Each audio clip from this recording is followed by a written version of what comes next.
நண்பர்களுக்கு வணக்கம். உன்னில் சரணடைகிறேன் பகுதி 15. அடுத்தடுத்து வந்த ஃபோன் கால்கள் அவர்களுடைய நிம்மதியை முழுதாக கெடுத்தது என்றுதான் கூற வேண்டும். அவர்களைப் போலவே மற்றவர்களும் ஏதோ ஒரு காரணம் கூறி வேலையை தள்ளி போட்டு இருந்தனர். மதிய உணவு இடைவேளையில் அனைவருமே சோர்ந்து விட்டனர். மீராதான் ஆறுதலாக கூறினார். எதுக்குப்பா இப்படி ஃபீலிங் பண்ணுறீங்க? வெயிட் பண்ண தானே சொல்லியிருக்காங்க. நமக்குன்னு வந்தது நம்ம செய்யணும். விடாமுயற்சி விஸ்வரூப வெற்றி என்று முடிக்க கண்டிப்பா என்று மற்றவர்களும் கோரஸ் பாட அந்த இறுக்கம் சற்று தளர்ந்துதான் போனது. குமார் மகேஷ் சாப்பிட வெளியே சென்றுவிட சாப்பிட்டு முடித்த பெண்கள் தங்கள் செல்களில் மூழ்கிவிட்டனர். அந்நேரம் தான் ஒரு வாக் போறேன் என்று நீரஜா கார் பார்க்கிங்கிற்கு செல்வது. நேற்று போகாமல் இருந்ததற்கே நன்கு பாடம் புகட்டினான். இன்று என்ன செய்யலாம் என்று யோசித்தபடி அவள் இருக்க அவளுடைய செல்லில் மெசேஜ் ஓசை கேட்டது. ஆன் செய்து பார்க்க அது அதோ பெயரை திரையில் காட்ட, ஆமாம் வேற என்னவா இருக்கும், வரியா வரலியாடி அப்படின்னு ஒரு மிரட்டல் கடுதாசியாக இருக்கும் என்று அலட்சியத்துடன் அதை ஓப்பன் செய்தவள், இரடா செல்லக்குட்டி என்று ஆரம்பம் செய்ய, ஆமாம் பெரிய செல்லக்குட்டி பண்ணுறதெல்லாம் பண்ணிட்டு கொஞ்சல் வேற என நினைத்தவள் அடுத்து உள்ளதை பார்த்து அதிர்ந்து நின்றாள். என்ன செல்லக்குட்டி, ஓ புது ப்ராஜெக்ட் எல்லாம் வெயிட்டிங் லிஸ்ட்டில் நிற்குதான் அப்படியா என்று அவன் அனுப்பி இருக்க இவள் அதிர்ந்து நின்றாள். ராகினி மீராவிடம் அவசரமாக கூறிவிட்டு கார் பார்க்கிங்கை நோக்கி ஓட்டமும் நடையுமாக அவள் வந்தடைய இவளை கொஞ்சமும் ஏமாற்றாமல் ஆதவ் அங்கு அமர்ந்து இருந்தான்.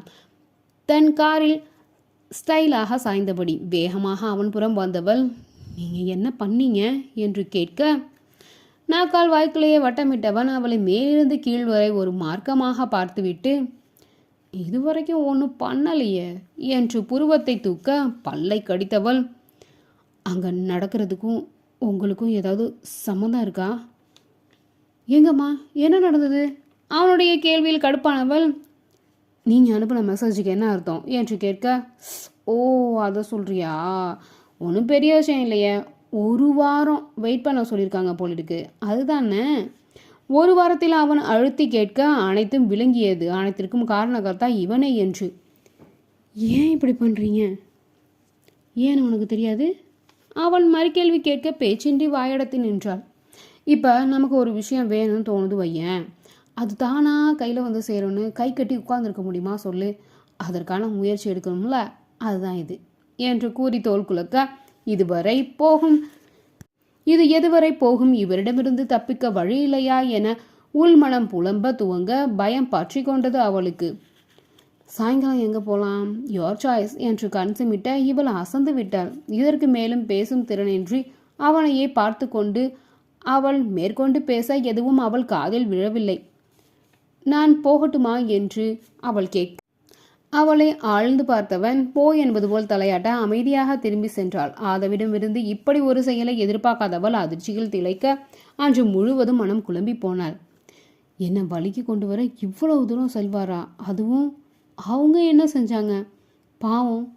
எறும்புகள் செல்லும் பாதையில் நடக்கக்கூட அஞ்சுபவள் தன்னால் அவைகள் பாதிக்கப்படுமோ என்று நினைத்து, அப்படி இருக்கும்போது தனக்கு ஒரு வேலை கொடுத்து முதலில் தன்னை நிலைநிறுத்த காரணமாய் இருந்தவர்களையே தன்னால் துன்பப்படுத்துவதா என்று மனம் வலியில் துடிக்க, ஏன் இப்படி கடுமையாக நடந்து கொள்கிறார் என்று அவன் மீதும் பயம் கூடியது. தன் மேலும் அவனை தவிர்த்தால் ஏதேனும் செய்வானோ என்று உதறல் ஏற்பட அவனை சற்றும் ஏமாற்றாமல் அடுத்து வந்த நாட்களிலும் அவனுடைய அடி சுற்றத்தாருக்கே கிடைத்தது. மற்றவர்கள் எப்பொழுதும் போல் தங்கள் வேலையை பார்த்து கொண்டிருக்க இவள் சிறிது நடுக்கத்தோடைய அமர்ந்திருந்தாள். ஒவ்வொரு மணித்துளிகளும் சாதாரணமாக செல்வதால் நினைத்து திருப்தி கொள்ள முடியாமல் மறுநொடி என்ன நடக்குமோ என்று பீதியுடனே இருந்தாள். அவளை சற்றும் ஏமாற்றாமல் அவனுடைய அடுத்த தாக்குதலை செய்திருந்தான் ஆதவ். மகேஷின் செல் சினுங்க ஆர்வமாக எடுத்தவன், சார் எல்லாம் ரெடி ஆகிட்டு சார், இப்போவே பார்த்துடலாம், நாளைக்கு கூட சேனலுக்கு கொடுத்துடலாம் என்று மகிழ்ச்சியோடு அவன் ஆரம்பிக்க, அங்கு என்ன சூறப்பட்டதோ. அப்படிங்களா சார், சரி சார், ஓகே சார் என்று ஸ்ருதி இறங்க கூறிவிட்டு அணைத்தவன், என்னடா ஆச்சு குமார் விசாரிக்க, எல்லாம் முடிச்சுட்டு நாளைக்கே சேனலுக்கு கொடுக்கலான்னு பார்த்தேன்டா. என்னம்மா அவருக்கு நல்ல நாள் இல்லையா, ஜோசிய சொன்னாராம், ஒரு வாரம் தண்ணி போடுங்க ஓகோன்னு வருவீங்கன்னு சொல்கிறாராம், அதுதான் வெயிட் பண்ண சொல்கிறாரு. அவன் குரல் இறங்க, இதுக்கு என்னடா வருத்தம், அவர் சொன்ன மாதிரியே ஒரு வாரத்துக்கு பிறகு நமக்கும் அது லக்காகி ஓஹோன்னு வந்துடும். பொறுமை மிக அவசியம் என ராகினி கூற அதை கேட்ட மகேஷும் கூட சற்று நிதானித்தான். அப்படி நடந்தால் நல்லா இருக்குமே என்று. ஆனால் அடுத்தடுத்து வந்த அழைப்புகளும் அதையே அவனிடம் கூற அசந்து விட்டான். என்னடா எல்லாரும் ஒரு வாரம் டைம் கொடுக்குறாங்க, ஏதாவது பிரச்சனையோ? குமார் கூற, நமக்கு பின்னால் பெரிய சதி எதுவோ நடக்குது என மீரா பின்புறம் திரும்பி பார்க்க, இதுக்கெல்லாம் யார் காரணம்னு சீக்கிரமாக கண்டுபிடிக்கிறேன் என்று சூளுரைத்தாள் ராகினி. அந்த இக்கட்டான சூழ்நிலையும் கூட அவர்கள் பேசி சிரித்து அந்த இடத்தை கலகலப்பாக வெளியில் புன்னகை பூத்துவிட்டு உள்ளுக்குள் உடைந்தாள் நீரஜா. எல்லாம் தன்னால் ஏற்பட்டது தானே என்று. என்னால் இவர்கள் ஏன் வருந்த வேண்டும்? இவர்களிடம் வேலை சேர்ந்த ஒரே காரணத்துக்காகவா? எப்படி இதிலிருந்து தப்புவது? தன்னையும் மீட்டு கொண்டு இவர்களையும் காக்க முடியுமா என்று சிந்தித்தவளுக்கு கண்ணை கட்டி காட்டில் விட்ட நிலை. சும்மாவே வழி கண்டுபிடிக்க முடியாது, இதில் கண்ணை வேறு கட்டிவிட்டால் சுத்தம் என்று தலையில் கை வைத்து அமர்ந்து விட்டாள். எப்பொழுது மதியம் வரும் என்று காத்திருந்தாள். அறக்க பறக்க உண்டுவிட்டு கார் பார்க்கிங்கை நோக்கி ஓட இவளுக்கு முன்னே அங்கு நின்றான் இவளின் ஆபத் பாண்டவன். இல்லை அரக்கன், இல்லை ஹீரோ. ஆம், இன்று முழுவதும் வெள்ளை நிற பேண்ட் வெள்ளை நிற ஷர்ட்டோடு கருப்பு கூலிங் கிளாஸோடும் அவன் நிற்க கண்ணையும் கருத்தையும் மனதையும் கவருவதாக இருந்தது. அனைத்து துயரையும் மறந்து அவனை ரசித்து நிற்க அவள் மனமே அவளுக்கு குட்டு வைத்தது. இவ்வளவு அநியாயம் பண்ணிட்டு இருக்காரு, இந்த நிலையிலையும் உங்களுக்கு ரொமான்ஸ் கேட்குதோ? பிச்சிடுவேன். போய் அவரோட பேசி அனைத்தையும் சரி செய். எப்படி பேசுவது? கல் விழுந்து கெஞ்ச வேண்டுமா? இல்லை கண்ணீர் விட்டு கதற வேண்டுமா? என்ன பண்றது? எது பண்ணாலும் இந்த பாறை கரையுமா என்று நினைத்தவள் அடிமேல் அடி வைத்து அவனை நெருங்க தன் செயலில் பாடல் கேட்டபடி இருந்தவன் இவள் அவளை நெருங்கிய பிறகும் அதை நிறுத்தவில்லை. உன் புடவை முந்தானை சாய்ந்ததில் இந்த பூமி பூ பூத்தது, இது கம்பன் பாடாத சிந்தனை என் காதோடியா சொன்னது. எவ்வளவு அமைதியாக கேட்டு ரசிக்கிற பாட்டு, இத்தனையும் செய்துட்டு எப்படி இப்படி ரசிக்க முடியுது என இவளால் நினைக்காமல் இருக்க முடியவில்லை. வந்து நின்றவள் அமைதியாகவே இருக்க, என்னம்மா ரொம்ப பதட்டமாக ஓடி வந்த மாதிரி இருக்கு, ஏதாவது பிரச்சனையா என எதுவும் தெரியாத அப்பாவி போல அவன் கேட்கும்போது இத்தனைக்கும் இவர்தான் காரணமா என்று சந்தேகம் அவளுக்கே வந்தது. என்றால் என்ன சொல்வது? ப்ளீஸ் இதுக்கு மேலே எதுவும் பண்ணாதீங்க, விட்டுடுங்க என்றால் குரல் கம்ம. எழுந்து நின்றவனோ அவள் அருகில் மிக நெருக்கமாக வந்து நின்றான். நகராமல் அவளும் நின்றாள். அவன் நெஞ்சு பகுதி அவள் கண்ணுக்கு நேராக தெரிந்தது. முகம் பார்க்க நினைத்தால் நிமிர்ந்து பார்க்க வேண்டும். ஆனால் அது தோன்றாமல் அவள் அப்படியே நிற்க அவளை பார்த்து நின்றவன், எனக்கும் இதெல்லாம் வேணாம், எனக்கு நிறைய வேலை இருக்குது, புதுசாக ஒரு ரெஸ்டாரண்ட் கூட ஆரம்பிக்கலாமான்னு புது ஐடியா போயிட்டுருக்கு, அதெல்லாம் விட்டுட்டு நானும் சுற்றிட்டு இருக்க முடியாது பாரு. நீ இப்போவே என் கூட வந்துடு, எல்லா ப்ராப்ளமும் கிளியர் ஆகிடும். நீயும் ஹாப்பி, நானும் ரொம்ப ஹாப்பி. உங்களுக்கு வேறு பொண்ணே கிடைக்கலையா? உன் மேலே வந்த இன்ட்ரெஸ்ட் வேற எவன் மேலேயும் வரலையே, ஏன் விதி என்று சலித்தவள் ப்ளீஸ் என்று அவள் இழுக்க இதுவரை இருந்த இழகுத்தன்மை மாறி அவன் முகம் கடுத்தது. இன்னொன்று சொல்ல மறந்துட்டேனே, ரெஸ்டாரண்ட் ஆரம்பிக்க போகிறேன்னு சொன்னேன்ல, இடத்துக்கு என்ன பண்ணலாம் சிந்திப்பது போல் சில நொடி நின்றவன் பின் நினைவு வந்தவன் போல, அட மறந்துட்டேன் பாரு, உங்கள் ஸ்டூடியோ இருக்க, அது கூட ஏன் இடம் தானே, ஓனர் காலி பண்ண சொன்னான், செய்து தானே ஆகணும். அவன் மெல்ல இடியை இருக்க மேலும் அதிர்ந்தாள்.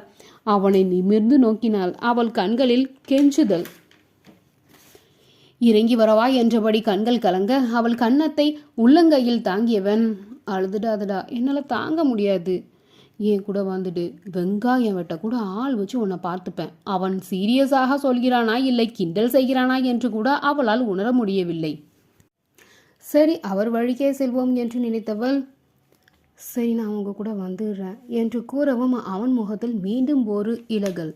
அவள் தொடர்ந்தாள், ஊரை கூட்ட வேணாம், பத்திரிகை அடிக்க வேணாம், ஏதாவது ஒரு கோயிலில் தெய்வத்துக்கு முன்னே எனக்கு மங்கல்யத்தை கொடுங்க, நான் வந்துடுறேன். கண்ணாடியை கழட்டி சட்டையில் மாட்டியவன் பேண்ட் பாக்கெட்டில் கைகளை விட்டபடி அவளை பார்த்தான். ஊர் கூடி வாழ்த்தி வணங்கி பண்ணுற திருமணத்தில் தாலி கட்டினவங்களே அடுத்த நாளே கலட்டி ஆணில மாட்டிட்டு இது ஃபேஷன் இல்லைன்னு சொல்கிற காலம் வந்து பெண்களும் மாறிட்டாங்க. நீ என்ன தாலி தாலின்னு கூக்குளற? தன் விரலால் தன்னை சுட்டி காட்டியவன், ஓ எதிரில் நிற்கிற ஏன் மேலே இல்லாத நம்பிக்கை அந்த கயிறில் உனக்கு என்ன வந்தது? கண்களை இறுகி மூடியவள், நீங்கள் சொல்கிற காலமும் வந்துட்டு, நீங்கள் சொன்ன மாதிரி பொண்ணுங்களும் வந்துட்டாங்க. ஆனால் அவங்களுக்கு எல்லாமே இருக்குது. பெற்றவங்க, கூட பிறந்தவங்க, சொந்தம் பந்தம் எல்லாம் இருக்கிறவங்களுக்கு அதோட அருமை தெரியாது. யாருமே இல்லாமல் தனியாக வாழ்ந்துட்டு இருக்க எனக்கு ஏன் திருமணம் மூலமாக தான் எல்லாம் கிடைக்குங்கிற எதிர்பார்ப்பில் இருக்கேன். என் வாழ்க்கையோட அஸ்திவாரமே அதுதான்னு நினைக்கிறேன். அப்படி இருக்கும்போது நீங்கள் இதெல்லாம் வேணான்னு சொன்னால் என்னால் எப்படி ஏற்றுக்க முடியும்? நான் கேட்குறத கொடுத்துட்டு நீங்கள் என்ன வேணாலும் பண்ணிக்கோங்க. ஆதங்கத்துடன் அவள் கூறி முடிக்க அமைதியாக நின்றவள் மறுப்பாக தலையாட்டினான். முடியாது. ஏன்? ஏன்னா எனக்கு நம்பிக்கை இல்லை, உனக்கு நம்பிக்கை இருக்குது, அவ்வளோதான். அப்போ என்ன அவள் முடிப்பதற்குள் தாடையை பிடித்து நெருங்கியவன் காரில் சாய்ந்து நிறுத்தி, நான் என்ன பண்ணணுங்கிறத நீ சொல்லாத, நான் சொல்கிறத தான் நீ செய்யணும், புரிஞ்சுதா என அவன் கருத்துக்களை புரிந்து கொண்டுதான் ஆகணும் என்பது போல அவன் நிற்க தப்பிக்கும் வழி அறியாது திகைத்து நின்றாள். இன்னும் 4 நாள் தான் உனக்கு டைம் இருக்குது. அதுக்குள்ளே நீ வந்துட்டா கூட எனக்கு ஓகே. உன் ஃப்ரெண்டுக்கும் கொஞ்சம் நிம்மதியாக இருப்பாங்க. அவன் பொருள் பொதிந்த பார்வையுடன் கூறி இயலாமையுடன் அவனை பார்த்துவிட்டு அங்கிருந்து அகன்றாள். சென்றவள் அங்கு இல்லாமல் தலைவலிக்குது என்று கூறிவிட்டு அரை நாள் விடுப்பு எடுத்துக்கொண்டு சென்று விட்டாள். தன்னுடைய அறையில் அமர்ந்து அன்றைக்கான கணக்கு வழக்குகளை பார்த்து கொண்டு இருந்தவன் யதார்த்தமாக அங்குள்ள சிசிடிவி காட்சிகளில் ஆராய்ந்தபடி இருக்க வெளிப்புற கேமராவில் நீரஜா காம்பவுண்ட் விட்டு வெளியேறுவது தெரிந்தது. கண்களை சுருக்கி பார்த்தவன் அது அவள்தான் என்று உறுதியாக தெரிய உடனே செல்லை எடுத்து அவளுக்கு கால் செய்தான். எங்க இருக்க? அந்த நம்பரை பார்க்கவுமே நொந்தவள் அவனுடைய கேள்வியில் அதிர்ந்தாள். அதுக்குள்ளவா தெரிஞ்சுட்டு நான் வெளியில் போகிறது? அவளிடமிருந்து பதில் வராமல் போக, எங்கடி இருக்க என்றான் அழுத்தமாக. கண்களை மூடி திறந்தவள், தலை வலிக்குது, அதுதான் ஹாஸ்டலுக்கு போகிறேன். வெயிட் பண்ணு, நான் வரேன். ஒன்றும் வேணாம், வெயிட் பண்ணுன்னு சொன்னேன். வேணாம் வேணாம், கொஞ்ச நேரம் விடுங்க, எனக்கு ரெஸ்ட் எடுக்கணும், கொஞ்ச நேரம் படுக்கணும், நான் போய்க்கிறேன். அவளும் வேகமாக பதில் உரைக்க முகத்தில் கடுமை ஏற ஃபோனை அணைத்திருந்தான். டேபிளில் இருந்த கார் சாவியை எடுத்துக்கொண்டு வெளியேறினான். வேகமாக காரை எடுத்துக்கொண்டு சாலையை அடைந்தான். பஸ் ஸ்டாப்பிற்கு செல்லும் வழியில் நடைபாதையில் அவள் சென்று கொண்டிருக்க அவள் அருகே சென்று நிற்க காரை கண்டவள், எப்படியும் விட மாட்டார், வீண் விவாதம் செய்து நாம தோத்து நிற்கிறதை விட அமைதியாக அவரோடு சென்று விடுவதே நல்லது என்று தோட உள்ளே ஏறி அமர்ந்து விட்டார். அவனும் செல்ல துவங்கினான். தலைவலி என்ன, தலைக்குள்ளையா இல்லை அந்த தலைவலியை நான் தானா கேலியுடன் கேட்க, சொல்லாமல் எல்லாத்தையும் புரிஞ்சுக்க முடியும், ஆனாலும் வீண் வம்பு பண்ண தெரியும் என்று நினைத்தவள் அமைதியாக இருக்க, உன்கிட்ட தான் கேட்குறேன். அவள் அமைதியாகவே இருக்க, உன்கிட்ட தான் கேட்குறேன். பேசுனா தலைவலி அதிகமாகும், அதனால தான், வேறொன்றும் இல்லை என்று முறுக்கி கொண்டு அவள் திரும்ப வழக்கம் போல வந்த புன்னகையை வாயிலேயே மென்று விழுங்கினான். அவளும் அதை கண்டுகொள்ள, ஏன் வாய் விட்டு சிரிச்சாதான் என்ன, முத்தா உதிர்ந்துடும் என்று அவனை பார்த்து நினைத்து கொண்டாள். ஹாஸ்டலுக்கு போகட்டா இல்லை நம்ம வீட்டுக்கு போகவா? நம்ம வீடா? அவன் உரிமையோடு கூறினாலும் அதை ரசிக்க அவளால் முடியவில்லை. நல்ல பெட் இருக்குது, ஏசி இருக்குது, எந்த தொந்தரவும் இல்லாமல் நிம்மதியாக தூங்கலாம் என்று அவன் கூற, வேண்டாம் என அவள் மறுக்க, நிஜமாவே உனக்கு எந்த தொந்தரவும் தரமாட்டேன், தைரியமாக வா என அழைக்க மேற்கொண்டு பதில் உரைக்காமல் நின்றாள். அவன் தன் ஃப்ளாட்டிற்கு அழைத்து சென்றான். இவ்வளவு பெரிய அப்பார்ட்மெண்ட், எவ்வளவு பேர் தங்கி இருக்கிற இடம், அப்படி இருந்தும் ஆள் அரவமற்று அமைதியாகவே இருந்தது. 1-2 பேர் கண்ணில் தென்பட்டனர், அவ்வளவுதான். ஆமாம், பாதிக்கு மேல் வேலைக்கு போயிருக்கும் நேரம், குழந்தைகள் பள்ளிக்கு சென்றிருக்கும், அதனால இந்த அமைதியாக இருக்கும் என்று நினைத்து கொண்டாள். வீட்டிற்குள் நுழைந்தவன் அறையினுள் சென்று ஏசியை போட்டுவிட்டு ஜன்னல் ஸ்கிரீன்களை மூடிவிட்டு தாளிட்டு விட்டு வெளியே வந்தான். சோபாவில் அமர்ந்து அனைத்தையும் பார்த்து கொண்டிருந்தவரிடம், கொஞ்ச நேரம் வெயிட் பண்ணு, கூலிங் ஆன உடனே படுத்துக்கோ என்று கூற அவனையே அமைதியாக பார்த்து கொண்டு இருந்தவள், எனக்கு இந்த சோஃபா போதும், வெளியில் ஹீட்டாக இருக்கும், தலைவலி இன்னும் ஜாஸ்தியாகும், போய் நிம்மதியாக படு, தலைவலி போகும் என்று உரைக்க, தலைவலிக்கு காரணமே நீதானே என்று நினைக்காமல் இருக்க முடியவில்லை அவளால். வலிக்கு காரணமானவனே வலி நிவாரணத்தையும் கொடுக்கறது டிஃப்ரெண்ட்டாக இருக்குல்ல கேலியாக அவள் கூற அவனையே பார்த்து கொண்டிருந்தவள், எனக்கு ஏசிலாம் பழக்கம் இல்லை, இது போதும் என்று கூற அதற்கும் பதில் அவன் தயாராகவே வைத்திருந்தான். எப்படியும் இனிமேல் இங்கே தானே இருக்க போகிற, பழகிடும் என்று கூறியவன் அறைக்குள் நுழைந்தான். அதிர்ச்சியிலும் ஆதங்கத்திலும் கிளம்பி வந்தவளுக்கு இப்பொழுது தலை நிஜமாகவே வலிப்பது போல் தோன்ற சற்று படுத்தால் தேவலை என்றுதான் தோன்றியது. சிறிது நேரத்திற்கு பிறகு உள் பனியனும் முக்கால் பேண்டுமாக வெளியே வந்தவன், உள்ளவா கூலிங் ஆயிட்டு என்று கூற இவளுக்கு பக்கென்று இருந்தது. அவனை பார்த்து விழி விரித்தவள் அப்படியே அமர்ந்திருக்க, ரொம்ப கற்பனை பண்ணி எங்கெங்கேயோ போகாத, தைரியமா உள்ளவா என்றான். இவளுக்குத்தான் வயிற்றில் பட்டாம்பூச்சி படபடத்தது. அவள் ஆடி அசைந்து மெல்ல எழுந்து அவன் அருகே வர கதவை திறந்து உள்ளே போக சொல்லிவிட்டு அவன் வெளியே நின்றான். அவள் உள்ளே நுழையவும் கதவை சாத்திவிட்டான். இவளுக்குள் பயபந்து டென்னிஸ் பந்திலிருந்து கால் பந்து வரை விதவிதமாக உருண்டது. தேவையில்லாமல் வந்துட்டோமோ, வந்திருக்கவே கூடாது, அங்கேயே இருந்திருக்கணும். சரி, அவர் வந்து கூப்பிட்டா தான் என்ன, வர முடியாதுன்னு சொல்ல தெரியாது. மாட்டுனியோ இப்போ மாட்டுனேன், அவர் கண்ணில் பட்ட அன்னைக்கே மாட்டியிருக்கேங்கிறது இப்போ தானே புரியுது. அந்த பறந்து விழுந்த கட்டிலை பார்க்கவும் கற்பனை எங்கெங்கோ ஓடி அடைய அதை நெருங்க கூட இல்லை. அவள் அங்கு ஓரமாக போடப்பட்டிருந்த சோஃபாவில் சென்று அமர, பேசாமல் நான் நல்லா தான் இருக்கேன்னு சொல்லிட்டு ஓடிடலாமா? இப்போ ஓடினா மட்டும் திரும்ப இங்கே தானே வரணும் என்று தோன்ற தூக்கி வாரி போட்டது அவளுக்கு. அவர் கூறுவது போல் இங்கே வரணுங்கிற முடிவில் இருக்கியா நீ? நேர்மையாக வந்தால் பரவாயில்லை, இந்த குறுக்கு வழி என்றைக்குமே நான் வரவே மாட்டேன் என்று மனதில் உறுதி எடுத்து கொண்டிருக்க அவள் உறுதியை எல்லாம் தவிடுபொடியாக்குபவன் வந்து சேர்ந்தான். வந்தவன் கைகளில் தேநீர் இருக்க அதையே பார்த்து கொண்டு இருந்தாள். அவளிடம் வந்து நீட்டியவன், தலைவலிக்குதுன்னு சொன்னில, சூடா குடி, வலி கொஞ்சம் விடும் என்று நீட்ட அதையே பார்த்து கொண்டு இவள் இருக்க அவளை சொடக்கிட்டு தன்னை பார்க்க வைத்தவன், ஒருவேளை இதில் தூக்க மாத்திரையோ மயக்க மாத்திரையோ கலந்து கொடுத்து நீ மயங்கினதுக்கு அப்புறம் உன்னை ரேப் பண்ணிடுவேன் நினச்சியா? அவன் கூற விழிவிரிய அவனை பார்த்தவள், நினச்சேன்னா கொஞ்சம் அப்படின்னாலும் அதை சொல்லாமல் என்று அவள் மறுப்பாக தலையாட்டி மறுக்க, அப்படியெல்லாம் செய்து உன்னை ரேப் பண்ணணும்னு எனக்கு அவசியம் இல்லை. இப்படி நீ சுய உணர்வோடு இருக்கும்போதே என்னால் எல்லாம் பண்ண முடியும். அதை உன்னால் தடுக்கவும் முடியாது. உன்னை காப்பாற்ற எந்த ஹீரோவும் இங்கே வரவும் மாட்டான். உனக்கு ஹீரோ வில்லன் எல்லாமே நான் தான் என்று கூற அவனை முறைத்தவள், முறு என்று வாய்க்குள் முணுமுணுத்து விட்டு அவனிடமிருந்து அதை வாங்கி பருக துவங்கினார். எந்த கதை உங்களுக்கு பிடிச்சிருந்தா தொடர்ந்து கேட்டுட்டே